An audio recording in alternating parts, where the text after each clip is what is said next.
ফরিদপুর জেলার মধুখালী থানার গোপালদি গ্রামের অপহরণকারীর হাতে নিহত শিশু তামিমের বাড়িতে ছুটে এলেন বাংলাদেশ জামাত ইসলামের ফরিদপুর 1 আসনের সংসদ সদস্য প্রার্থী ডাক্তার মোহাম্মদ ইলিয়াস মোল্লা।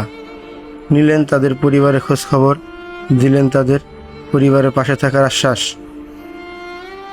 নিহত তামিমের বাবা বিদেশ থেকে একবারে চলে এসেছেন, সেজন্য তাদের পরিবারের অসচ্ছলতার কারণে তামিমের বাবাকে বাংলাদেশ জামাত ইসলামের পক্ষ থেকে কর্মসংস্থানের ব্যবস্থা করে দেওয়ার প্রতিশ্রুতি দিয়েছেন ডাক্তার ইলিয়াস মোল্লা।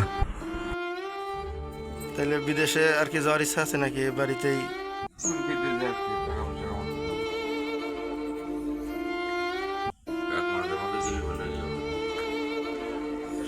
যে পরিস্থিতির ভিতরে আর বিদেশ